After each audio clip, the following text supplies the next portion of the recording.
Welcome back to Collecting Cars, where you find me here at Barkaways Ferrari Specialists. Now, lots of you have been asking for more buyer's guides, so I'm here to meet Ian Barkaway, and we're going to talk about two of the most loved mid-engine Ferraris, the 355 and the 360.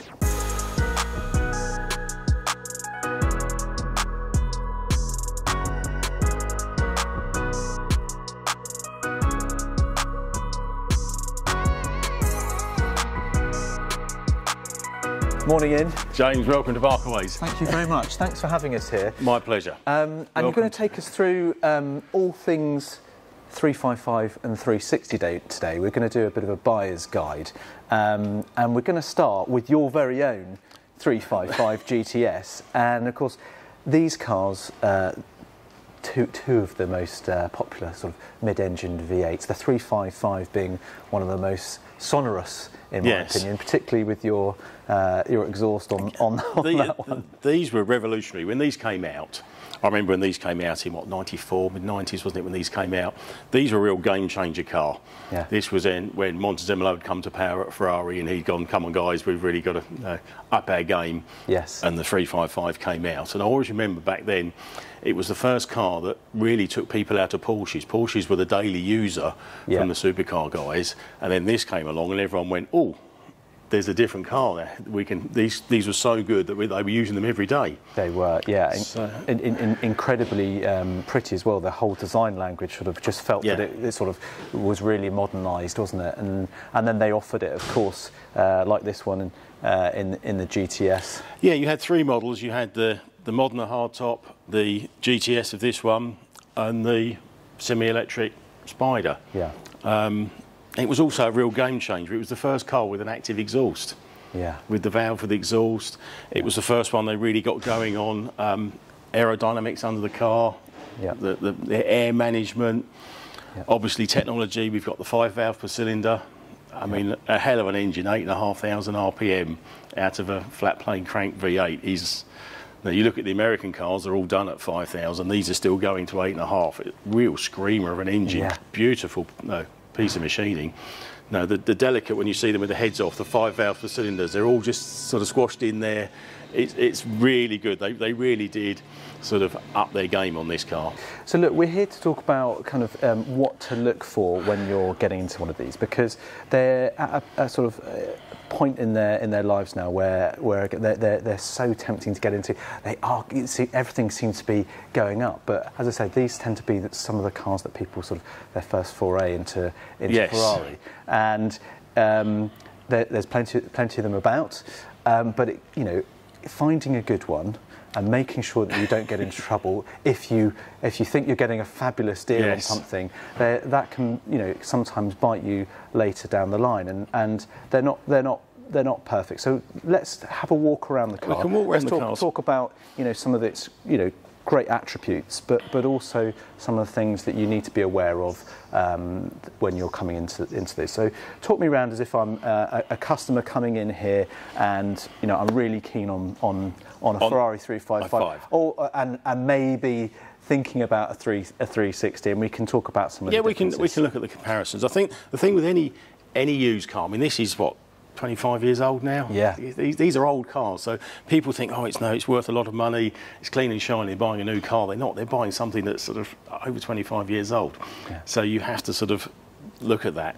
Also, some of the components that are manufactured you can't get for these anymore. Right. So if you've got certain faults on a car, it's going to be expensive to fix. Really, yeah. Do Ferrari Classic not supply those? They do, but sometimes, I mean, this one's just had a fault with the heater relay. Yeah. For some strange reason, the heater, every time you got in the car, heater would go flat out. Right. And after driving the car for like an hour and a half or so, it would suddenly sort itself out. Yeah. And there's a heater module that's buried down inside the heater. Couldn't get one. Yeah. Didn't exist. I had to get a second-hand one. Yeah. Okay. So that's an example of just something simple like the heater not working. Yeah. That you struggle to fix now. To be aware of. So front to back then. Front to back. So obviously, looking at the cars, they've all been painted. Yeah. Anything that's 20, 25 years old is going to have a few stone chips. Yeah. I mean, this is fairly mint. This is a 15,000 mile car, and we've got all the history. But you can see it's got What I'd say is plausible damage to the front. It's got some stone chips, so we know the front hasn't been painted. Things to look out for on the front of these. Yes, you're going to have some damage on the front. You cannot get these flashlights anymore. Really? These are the pass lights. When you flash the lights, they come on. Yeah. They don't exist. Right. So are people sort of making those out and no? I've put very thick PPF film on these. Yeah. To try and protect them from stone chips, because you'll be on eBay, you'll be hunting high and low. Yeah. So this is the sort of stuff that people look at the history and they want some tyres or it wants this. Things that you can replace. I'm not worried about. If he wants the tyres, I can buy tyres. It's got an oil leak, you can sort it out. Yeah. Things that you can't get, so it's knowing that originality as well. Of what you can't get. So you think, it's got a hole in there. You think, I'll go to Ferrari and pay £100. They don't have them. They don't exist. Crikey. So someone needs to get on that. There's a market there, isn't there? I think with buying any car, it's knowing what you're getting into. Yeah.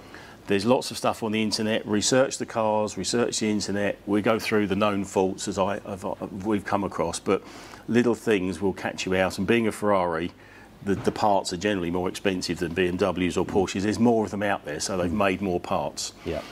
These they haven't.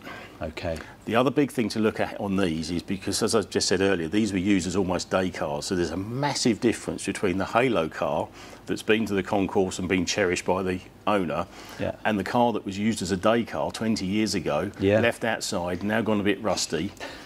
And that's why the prices vary so much. And where are there sort of problem spots around the front of the car? No, fronts are pretty good actually. You can always tell on the inside of these, if I pull the bonnet, these were painted with a sort of funny type textured satin paint. Yes. It's very hard to reproduce. Right. So if it's had any accident damage, you're looking for the creases and you can see originality. If that's all gloss black or not as that factory finish as that one is, it's got a texture to it. Not many body shops can rectify that or reproduce it. So as I say, so if it's a gloss on the inside of there, the chances are that bonnet's had to be replaced or repaired at some point. Because that's not many body shops will bother about that. Yeah. Obviously, you've got the bolt-on wings, so look in the usual sort of bolts down the side. Yeah. Any damage here. This carpeted section here, this is like a hard sort of fiberglassy plastic. It's a funny stuff. And these don't wear very well. If they've been in and out and in and out and in and out, they break. Right. So if you've got broken plastics here, this is in particularly good condition, then there's a reason it's been in and out. If the middle metal pieces here are missing, things like that. Oh yeah, just down there. Just general condition of the car. Yeah. The other thing to look at, something that's really hard to get right on these, is the headlight alignment. If it's had any accident damage on the front, the pod's lined up in the bonnet. Yeah. If it's been donked here, you can see. And it's not. It'll show. These are very, very hard, and it'll stand out like a sore thumb. So just clean, even lines on those. Stand 6 foot away from the car and just look at it and see if you've got nice bonnet lines and nice headlamp pod lines. And do they tend to have any sort of fault? Are they kind of regular faults with the motors on the lights, or are they quite reliable? No, they're pretty good on these actually. Good, The biggest problem they have is they stick because they never get used because the cars don't get driven very much. Yeah. And out of that, the chance of them going out at night is even less. Yes. So a normal Ferrari like this will do probably 1,000 miles a year. Yeah. And probably maybe 100 of that might be in the dark. Yeah. Okay. So check the headlights. So get into the car, flip the lights up, see if they're still operational. That's quite an easy thing to do. Yeah. Okay. Great. Moving through, obviously, windscreens. Yeah. All Ferrari glass is horrendously expensive and they're not easy to do.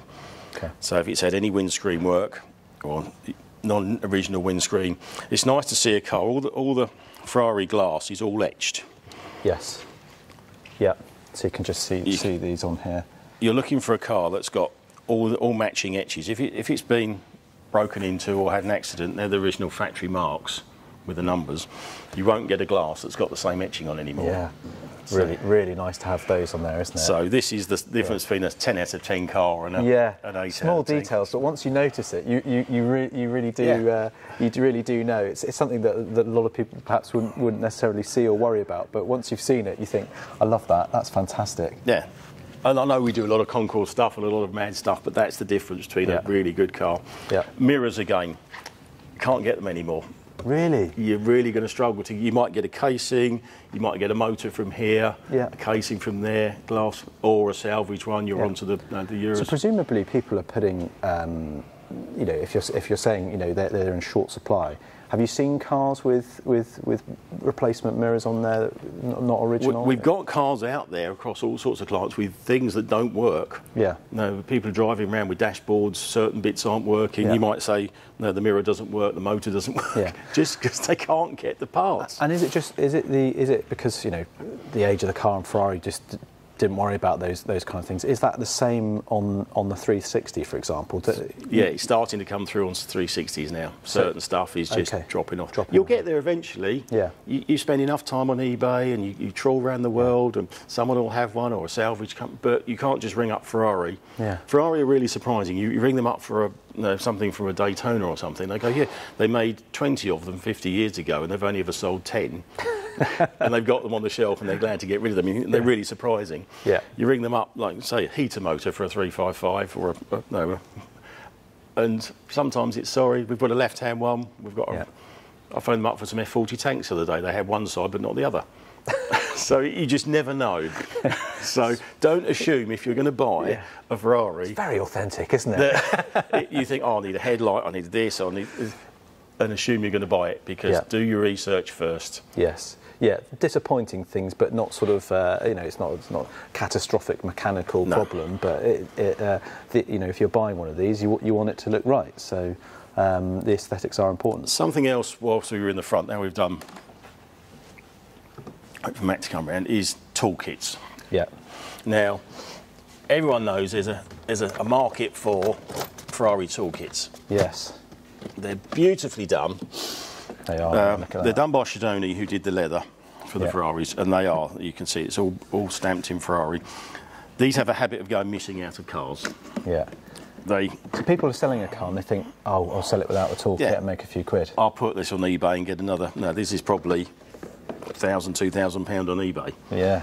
Again, so if you've got the original, then they should have the original spanners. And then you've got the bit of foam. Then you've got the spare belts. And then nobody's ever going to do. Nobody's ever going to do that by the side of the road, are they? Then you've got your pliers, and the all important, simple things like the tow bar. If you do ever need it, it needs to be recovered. Yeah. So ensuring things like this are with the car. And I always think the condition of the car, if it's all there, it's been well looked after by the owner. Yes. If the owner's got all this stuff, and the car's complete. It's been cared for. It's been cared for. And if it's been cared for at this level, the chances are someone spent money on it looking after it mechanically as well. Yeah, absolutely. Two options on the 355. You either had, if you had a puncher, you had a tin of mousse. This was, again, this is original. You don't see many of these anymore. You had... Look at this. That's the original one for the car, still dated. This is a 98 car, and it's January 2000. Yeah, look at that. I wouldn't like to guarantee that it still works. No, but it's nice to have, isn't it? It's really cool. It's nice to have. Yeah. You go down to the local factor place and buy yourself a handful of the normal aerosol stuff. Yeah. So you either get a can of mousse or you get a Space Saver spare wheel. Yeah. Was one of the options for. Now the trouble with the Space Saver spare wheel, it does go across the boot and you lose half your boot space. Yeah, because it's actually a really good sized boot, isn't it? You can get a lot in there. I mean, you've got your toolkit and your car cover in there. Yeah, it is. But you get a hell of a lot of luggage in there. You can. They're quite deep, and this carried through 360s, 348, that sort of era. Yeah. Whereas the 328s had the long boot at the back. Mm. This generation of car, and you can get holders in there. Yeah. Is that a fire extinguisher in the front there? That's a fire extinguisher. Yeah. Did that come with the car originally, or is that something you've put in afterwards? That's one we just carry. I always have a golden rule with any Ferrari. you always have an isolator, a battery isolator, and you always have a fire extinguisher. Because, you know, one of the things you see now, obviously with Instagram and things, you're seeing a lot more of these fires, and I'm sure they were happening before, but now that we've got social media, we're seeing it a bit more. So it's not suddenly something that's just happened, is it? It's probably always been a problem. Why are they catching on fire? What's causing that? There's two things. On the older cars, the Dinos, the 308s, Boxers, they're old fuel systems that are now 50, 60 years old, so you get fuel leaks. Yeah. We've just got one coming in actually that's had a big garage fire. Or electrics. Some of the electrics weren't fused; they were live all the time. On the older cars, you find a lot of the sort of stalks, and they stayed live. There was no fuses. Okay. And there was half a dozen fuses did the whole car. So, and again, the stuff gets older. This now is new fuels, rotting fuel pipes. Right. So something to look for then, you know, see when those fuel lines have been done. If you're looking at the service history, because that's a very real problem. It's great to have a fire extinguisher in the car, but better still, make sure to understand what's been done to the car, if those have been renewed, retrofitted. They need doing. There was a recall out on these years ago for fuel pipes, so they've all been done by now, but they will have gone again. That was 10 years ago. This is a 20-odd-year-old car, so they would have gone again. And with a rubber hose, you can see when it's perished and going to split. When it's this air-equipped braided stuff, it's still rubber down the middle. Yes. So you can't see when the rubber goes. So how often would you recommend someone to, you know, if I'm looking at a service history then, what kind of intervals, what kind of lifespan would they tend to have? Up until now, sort of 10 years, they've been fine. Now with the introduction of the new fuel, which we know is more detrimental to rubber hoses, we don't really know yet. So you could say absolute maximum 10 years. It's a bit like bag tanks on F40s. Yes. They used to be 10. Now ATL will only give 5 years on bag tanks. Right. So they've halved their well, you'd rather that than have a catastrophic fire, wouldn't you? Because once they go, it's you know it's all very well having that in there, but you know, are you going to get round there and get it out in a panic? So I'd far rather shorten my interval. Yes. Swallow the cost. It's going to be expensive. Again, there's probably 10 pipes around the engine. You could probably get 5 of them from Ferrari. You have to get them made and what have you. But as you say, I always say to people, if you lose the car and you've got a really nice one like this, and it's got all its tools, all its books, all its history, can you go and buy that car again? You could spend years trying to find the unicorn car. Yeah. And that's the difference. Getting a cheque from the insurance companies, not really much help. No, it's not. No, it's not. Especially when you've created memories with it. And exactly. Saved up for it all your life, all your hard-earned cash. So yes. So we put. So toolkits. I'll just lay that lot back in there. Another area for just looking under for damage, under these little covers. And again, really getting into the detail. Sometimes these get lost, and the original little threads have got little Ferrari horses in the top. Oh yeah. So again, how well a car's been cared for is whether it's lost and stuff. In here you've got your air conditioning, your CD auto changer, but if you start to look down there with a torch... That's quite funny actually. To change your CDs, you've got quite a job, haven't you? Yeah, you load up your cartridges in the front here. Yeah, if you like Phil Collins, you're fine, aren't you? You sort of don't change that once a decade or something. So again, looking for damage. If this had a corner damage, you could see broken plastic here, looking down the mechanisms in the back of the headlights, just looking for bent components. Yeah. If we go around the other side, under this one is fuse boxes. Okay. So again, little bits that I look for. The original fuse box, you've got all the ABS pump and that down here. Yep. And you can see the pipings all consistently, that's the factory sort of grey coating on it. Right. If that's been changed, then they're going to be different. Screen wash here, but that's not a problem there. I mean, if they've been it's why they've been changed. Yeah. Okay. So that's the question you should be asking. So it's not a problem that they have been changed, but just ask what's happened. What's the reason to that? It follows with the history and things like this. This is the. Sorry, just to go back. What are the likely things that you'd want to look out for as reasons that might be detrimental if they've been changed? That's a metal pipe. Yeah. And it's in a dry area. Yeah. And you can see these are absolutely mint. Yeah. So there's no reason to change those. Either it's got wet. Yeah. or it's had an accident, or something's happened, or someone's had all the ABS pump apart for some reason. Okay. To replace a metal pipe. Rubber pipes, yes, they corrode and split. Metal Just asking those questions, isn't it? Getting underneath, you know, the reason for why it's being changed. Because great that it's now fixed, but actually to find out the history of the car and what's actually happened, if it's had a ding or it's, you know, ended up getting a little bit worse, you'd want to know about it. You need to, and the golden rule with all of this, you've got to know what good looks like. So if you're looking at a car, go and look at lots of other cars. No, I know what that needs to look like, but a potential client may not. He might look at that. But once you've seen 3 or 4 cars, you'll get to see what's right and what's wrong. Yes. And by taking covers off and just having, I mean, that's just covers, you look at that and think, well, OK, that one looks like that one. Yeah. I'll look at another car, what does that look like? Yeah. And if it's different, oh, hang on, that's not right. Things like this is the little, underneath this little plastic cover is the fuse box. And there's a plastic cover there. There's also this little piece of plastic, which is factory original. Now, probably 90% of 355s have lost that. Yeah. So it's the difference between a nice original car. No, one would have lost the plastic. The next one would have lost the cover. The next one would have lost the little knurled nuts. Yeah. So you're constantly judging what's right. What is right. What does good look like? Yeah, makes sense. And it's taken us 5 or 10 minutes. Yeah. We can see some stone chips on the front, which means we're pretty happy that it hasn't just been repainted. We know it's got its tools. We've got dated parts. The headlights are all straight. We've had a look down the wings. They're all straight. We've taken some covers off. We've had a look down with the torch. That all looks quite good. Yep. All the panelling in here looks nice and original.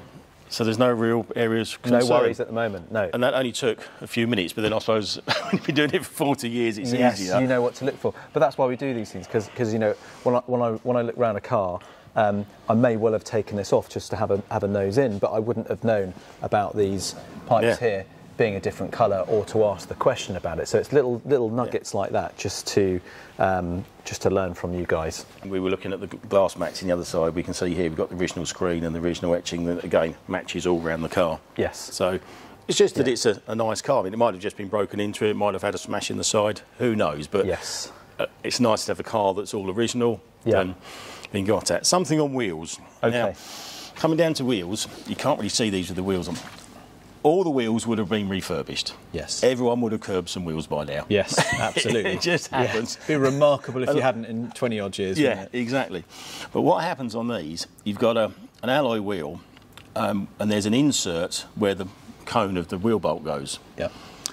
They crack. Okay. Over time, the insert cracks and the wheels come loose. Yeah. So, again, good service history will flag up that the insert there, and then you can get replacements. Yeah. You can buy new inserts and have them pressed in. Yeah. But you certainly don't want the wheels falling off. No, absolutely not. And again, is that something that what's the kind of general rule of thumb for those intervals? It's not an interval thing, it's an over-torquing the wheel nut thing. Okay, If someone over-torques the wheel nuts, then it'll spread the insert. So is there a way of sort of checking that if you're looking at a car? It's a visual inspection. You'd have to take each wheel bolt out and look at them. Okay. I don't know if we've got any photos, but it's not a super common thing, but we have seen them over the years. It can happen. And the fact that there's a company now that have now made new inserts, then there's obviously a demand for them. Yeah. And then just in terms of the arches and things like that, always a spot, sort of a weak spot of lots of cars for kind of collecting, you know, these leaves and things. No, these aren't too bad actually. These don't suffer with a lot of corrosion on wheel arches and things. Inside, it's quite a shallow rim there, isn't it? So it's not a common problem, to be brutally honest. Unless it's the car that's been used, as I said, daily, left out, not looked after, then any car you're going to get rust. Yeah. And little things down here, they started to do the PPF on these. Right. It wasn't brilliant back in the 90s as anywhere near what it is today, but you get the little bit on this corner as a factory piece. Right, okay. Now, so they did that from factory? That was a factory piece, and they carried it on onto the 360s. Yeah. They really got going on the wheel arches. Yeah. Now, if it's been painted, body shops just paint over them for some reason. We've all seen it. Really? They haven't seen it? They haven't seen it. Oh, dear. So if you've had the seal painted and you look at the front and the PPF's been painted, you know that... Oh, dear. But again, it's not the end of the world for a door seal to be painted and have same as the front. Yeah. Are we going to talk about brakes now? We're going to hold off until we get on the brakes aren't a real problem on these. You had 3 different 4-pot calipers. There was, I think, 2 different colours on 355s, 3s on those. So you had red ones and black ones, maybe silver ones, but I'm not sure. Yeah. The biggest problem on brakes, and it's the same with the 360s, is brake fluid. Okay. It used to last a lot longer. Now it doesn't seem to last very long at all, and it goes all crystally and sugary. Right. And we've noticed it on cars. Once it gets going, there's a little link pipe that goes across the caliper. We've had to take that off and poke it out with a piece of welding wire, and these like crystallised sugar comes out. Yeah. So if it goes into the calipers, if it gets back into the ABS system, then you're really in a big problem, because again, you probably can't get half of that. It's not available. Yeah. So changing brake fluid every year now is just the rule. Okay. Flush it through every year. Yeah. Because if you have crystallised if it's been brakes, sat, so if you're looking at a car that's been in storage for a while, then well worth finding out when those services were done. One of the features that'll flag that up is squeaky brakes, because you've got a 4-pot caliper. If one of the pistons gets stuck or doesn't get brake fluid, doesn't get even pressure, or one side of the caliper gets a greater pressure than the other, the pads don't sit properly, and you get brake squeak. Right. So if you're driving a car and the brakes are squeaking like hell, that's me. either the pads are worn or the calipers aren't pushing squarely. Yeah. Which means there's. Yeah. So again, caliper overhauls not cheap to do. Yeah. There are companies out there you just take them off and send them away. Yeah. Okay. So squeaky brakes. Coolant radiators rot out, and the reason they rot out is you've got this great big air scoop here. The radiator is mounted to 30 degrees in here, so it's all scooped in there, which then goes through there. Yeah. So all the water and stuff goes straight through into the radiator, and it sits in the bottom. Okay. And it just rots it out. Get yourself a torch. Always worth bringing yourself a look down the grills, and if it's all full of leaves and it's all rotten, then again you're going to be into new radiators. Yeah. So quite an interesting thing of when the design moved on to the 360. Of course, those air intakes are sort of up on the haunches there, aren't they? Yes, they're much higher. You're not going to pick up quite as much sort of debris or water. Yeah. So it's an improvement on the design of that there, but something that's really easy to check then. It's an easy check. You don't have to take the engine out or anything. No. You need a torch. Yeah. Now when we look at this, obviously GTS. So this middle section comes out. Whilst we're here, let's just have a dwell quickly on that, but also the Cabrio. So unlike the Porsches, these don't collapse down. They sit one piece and they slot neatly behind the seats there. Are there any kind of, do you see a lot of problems with seals with these, or are they generally quite? These aren't bad. Yeah. A convertible car. Because it's a solid piece instead of like in the Porsche. It's a solid roof. It's not under canvas or anything. All convertible cars leak. Yeah. People say, oh, my roof creaks or my roof leaks. Well, yes, it will do, because it's a convertible. It doesn't matter what it is, you're going to struggle. Now, right back to 308 days, you used to get us ripped down here. Yeah. They do creak. Once you take the roof off, you do lose a bit of the rigidity of the car. Yeah. So when the roof's on, you might get a bit of roof creaking. So yes, it will leak, and yes, it will creak. Yeah. There's nothing you can do about it. The severity of that, obviously, the condition of the rubbers, look after the rubbers, be careful when you put it in and out. People get too heavy-handed and knock chunks out the rubbers and things. Yes. So just be gentle when you do it. It's a sort of two-man job. And they're not offensive. No, they don't pour in. This one's actually quite good because it's got nice rubbers. Yeah. No, you can drive them in the rain. Yeah. But if the rubbers have gone, you're going to have a problem. It usually just drips in here. Not ideal. But if you're driving your Ferrari in the rain, you're in the wrong car. Yes. You should have taken them in the sunshine. Yeah, hopefully. So yes. Better weather, yeah. But yes, it is. It's a nice, just fit behind the seats. Yeah. And the big advantage of a GTS, you get a glass rear screen. Yes, of course. Yeah, because all the Cabriolets have gone a bit sort of milky by now. You do. Yeah. So on the full Cabriolets, you get the plastic rear screen, which does discolour after a few years. Yeah. But you do get the full open air effect. You do get blown to pieces a bit in the full open ones, whereas you do get protected with all of the glass in the GTSs. Yeah, it looks great. So really, really personal. Cool. Yes, the guys that do the track days go. The hard tops have got a much cleaner line. Yeah. And they're more rigid. The GTSs, you get a glass rear window, you don't get blown to pieces. Yeah. The Spiders are the Spiders. Yeah. And it all goes down. Yeah. Spiders, again, are starting to be problematic now because they were half electric and half manual. So you lifted it up manually half the way, it went beep, and then it folds down. Okay. But it also has to move all the seats. So your seats go forwards, and then it all folds down behind you. Right, so there's quite a lot to go wrong with the electrics there. Yes, and we're finding now when they go wrong, they can be quite challenging to fix. Yeah. There's a lot of old hydraulics, old pipe work, yeah. potentiometers in the seats that the seats have to know where the seats have gone. So when they go wrong, they can be a problem now. They really do. Yeah, okay. Good Whereas to know. putting a hard top in is never a problem. Yeah. So engine-wise then, these, as I said before, these are a masterpiece of an engine. Yeah. So you've got 3.5 litre 5 valves, which is what the 355. Yeah. Ferrari always take their names from all different bits of engine.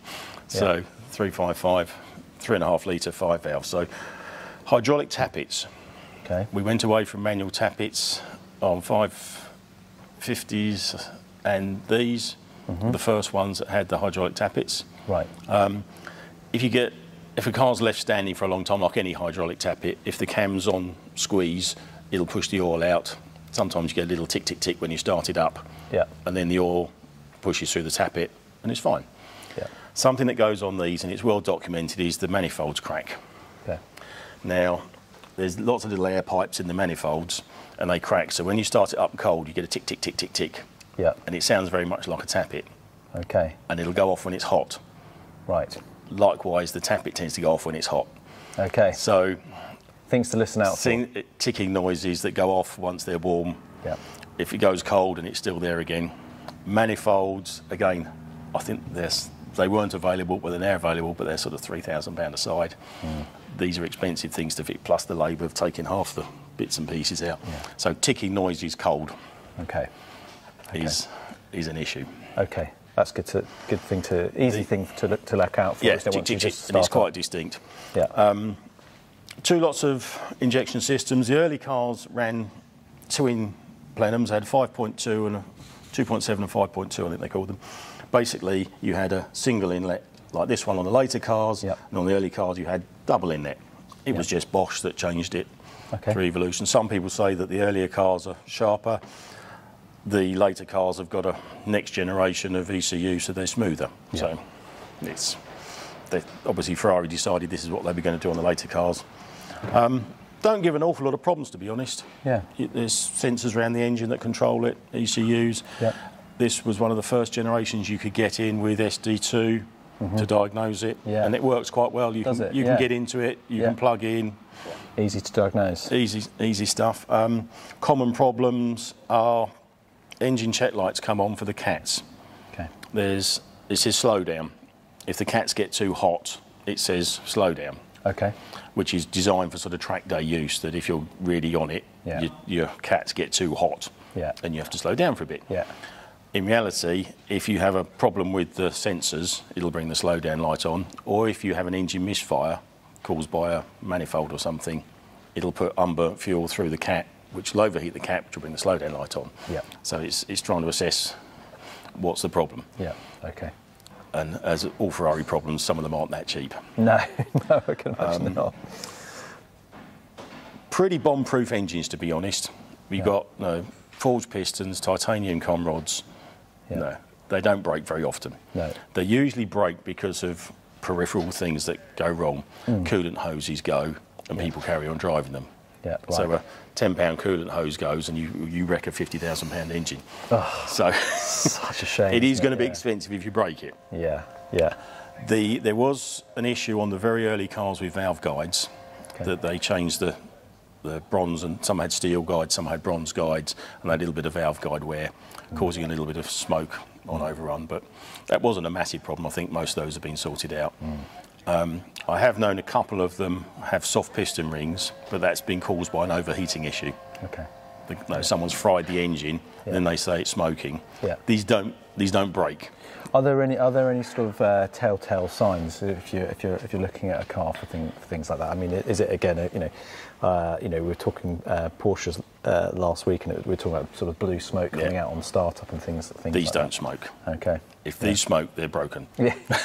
They don't. It's not like the Porsches where it's a horizontal engine and you get a bit of residue in the cylinders in it. But these don't. These don't smoke. If these are smoking, there is something wrong. Yeah. The other things you can tell, if the cats are breaking up, the exhaust goes white. Okay. Yeah. If you get a really cloudy white exhaust, it means your cats are breaking up. That's useful to know, because that's an easy thing for someone like myself to go and see with the naked eye without having to have a specialist with you, just on first kind of inspection. So when you're looking through the photos, you can probably they go really white and chalky. Okay. Yeah. Other than that, I mean, you've got power steering, electronic power steering again. If you change the oil every few years, not really a problem. Shouldn't be a problem. Exhaust systems, these do get changed a lot. These have got an active valve in the middle, which is basically a metal valve, like a flap, and they rattle. Right. They get very hot, and the bushes that they pivot on are little brass bushes, so sometimes they rattle or seize up. Some people wire them open. Not really a good thing to do. The exhaust is split into two sections. It's designed that at low revs it comes out through the manifold, through the cats, through the silencer, and out the back. Yep. At certain revs, it's a vacuum operated. The valve opens and it bypasses part of the system, so you don't go through some of the system, and it comes straight out the back, which is where you get the noise change. Yeah. Which is great because it sounds fantastic. And it was obviously a bit of a cheat on emissions, that when you were checking the emissions for the European spec of the car, it was fine, and when you drove it down the road, the valve opens. So opens up. Get a lovely bark. Exactly. So it works really well. So some people decide to wire up the bypass valves all the time. So it's not good because it means the system's not working properly. Okay. It's better to leave it. They were well designed. Have you changed the exhaust system on this one? I have. This has got a Capristo. They did 3 variations. So this has got a Capristo 2 on it. Yeah. So it's still got the valve. Yep. So you can drive along through towns and villages nice and quietly. Nice and civilised. All nice and quietly, and the cats all work, and it keeps them all going. And then when you open the taps, all hell breaks loose. Well, hopefully we'll get to hear that a bit later on. Again, seeing what people have done to the car, and whether they've got the old system. Yeah. Has it been changed? Are you going to have hassle? It's had it all changed. All the cats have come out. Everything's changed. And every time you go to MOT it, you haven't got the bits to put back on. Right. Yeah. That would be a massive pain in the arse. And expensive, because you've got to take all the rear bumper off. This isn't a 5-minute job. You've got to take the rear bumper off. You've got to take the. So let's talk about that then, because to access the exhaust, that's quite a big quite a big job, isn't it? To do that, and these were sort of known to, with servicing, to be quite a painful. Thing, yeah. The big thing with these is cam belts, as you can see down the front. You can't see them. So is that dropping an engine out? There's 2 ways of doing it. Yeah. It was designed, there's bolts on the cradle, we'll see, we've put it on a hoist, that you drop the whole lot. Engine, gearbox, exhaust system, suspension, the whole lot. The whole back of the car comes down. Yeah. And then you can get to the cam belts, which is a right way to do it. Yeah. Some people have tried to do it by taking the fuel tanks out. Right. You drop the fuel tank and then you go up through the hole, but the cross member's in the way, so then you have to lift the engine up, and we don't do it that way. It's a bit brutal. And am I right in saying that that's not a problem on the 360, because you can just take the seats out and then get to it from behind the seat? Yes. So that's much easier, isn't it? They gave you an inspection hole.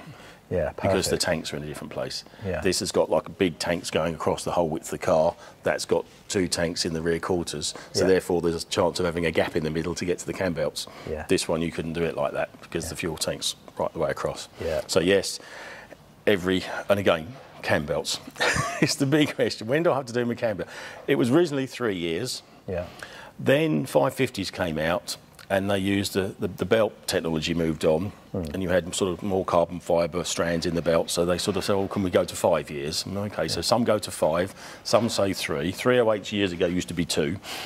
So I say to people, I don't really mind when you do your cam belts, but if it breaks, it's going to cost you tens of thousands. Yeah. You're going to be having heads off and pistons. So arguing whether you're going to do it at 3 years, 4 years, 5 years, I haven't really driven it very much. It hasn't been out for ages. If it breaks, you're going to struggle to get the parts to fix it. Yeah. So just do them. Early prevention rather than trying to solve the problem after the event. Yeah, definitely. This car had, this isn't used an awful lot, but the tensioners went. Okay. We started it after storage last year and there was a funny rattling noise. And where the tensioners had sat under tension through winter storage, the oils had come out and the cam belts were loose. Yeah. And it was flapping the cam belts. Yeah, yeah. So that was a very, I thought, crikey, took it out. So that was something that had happened on a car that had belt changes, but had just been laid up for 6 months. Yeah. Wow. Okay. So yes, prevention on all of this. Prevention, prevention, prevention. Yes, absolutely. Brilliant. The other last bit that everyone knows about on 355s is buttresses. Yes. Anyone who talks 355s will talk manifolds and buttresses. Yeah. Now they do go where the metal, where this panel comes down, they're just literally like that, and the water gets in, and they all burst. This one would have been done because I can see there's a little paint mark there. Yeah. So, and I know this was done in Italy before we bought it, so this has been done. They would have all been done, or they will be rusty. Yeah. Yeah. Now, what you're looking for is whether it's been painted here or whether it's just had the whole rear back end painted. Yeah. Some sort of history that someone's done it. But if you see paintwork round here, I wouldn't be surprised. No, no. So probably a very good thing that it has been done. It has been done. And if you can't see paintwork, you're probably going to see corrosion. Okay. Because they all go. Yeah. It's just, and it's the one place. Yeah, it's just a collection point, really, isn't it? It's just always going to be a weak spot. So other than that, you're just looking at general condition of rubbers, again glass, body lines, door lines, all the usual stuff for old cars. But there's all these wonderful plaques on the inside here as well, which are always lovely to see. All the original. And again, if you look at lots of cars, I mean, I know that these little screws are the original screws that hold the back panel on. This has got the same coating as the coating at the front. Right, so it's just got that texture that sort of funny, sheeny coating. Yeah. Things like the original body shop sticker up here with the original colour. Yeah. No, just original stickers. So yes. And this has got the same coating again. So you're looking at cars that are consistent. If you've got a shiny front and a different back, or the back's different to the front, you think, hang on, this is something like this one. It's consistent. We've got the same factory coatings all the way around the car. Factory options: carbon seats, challenge grills, Ferrari shields on the wings. Yes. These were the first one that did the wings, but the wings were recessed. Right. So lots of people put the cheap sticker on, slap the badge on. But the original one had the proper enamelled badges with the recessed wings, which again was several £1,000s to do. Yeah. The rest of the cabin is pretty simple, isn't it? It's quite there's not a huge amount going on. Obviously, you've got all the switch gear in between the two seats here, and a lot of these were known for the plastics kind of going. The sticky switches. Sticky switches has always been a thing, isn't it? That's plagued a lot of cars or Ferraris of this era. This one's been done. This is the later car, because the other thing was the steering wheel's different. Early cars, non-airbag cars. Three-spoke. Three-spoke steering wheels as opposed to the airbag ones. Another thing that goes is the binnacle shrink, the leather. Right. Hide-fooding leather is crucial on all Ferraris, and the binnacle shrink, so they pull back there. And again, you're not really going to pull the leather back. Once it's shrunk, so you're off to the trimmers and have the binnacle trimmed, which is not going to be cheap. No. Sticky switches, yes. We're going to probably touch that on the 360s as well. Yes. It's a coating they put on them, which after a while does go sticky. Yeah. And it's usually triggered by cleaning stuff or just old age. But once it goes, it just goes, and you get covered in it. Yeah, it's horrid, isn't it? It's not a cheap fix. Right. We've got one. We're talking about it on the 360s, but again, people have tried to clean them off.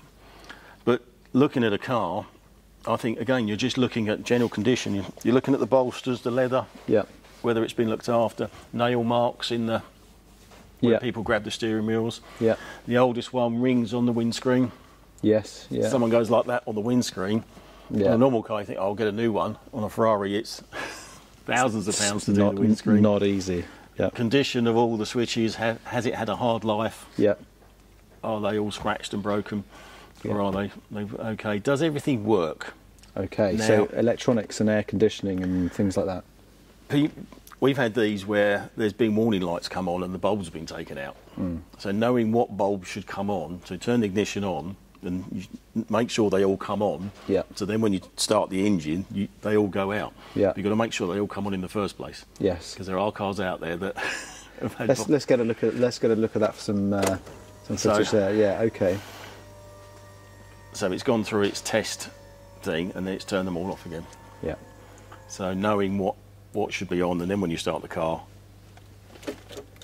Another one is that gets missed is the flashing diode there. Yeah. Is that your immobiliser? That's the immobiliser. So when you press the little zapper and then you start the engine, that will go out in a minute. Yeah.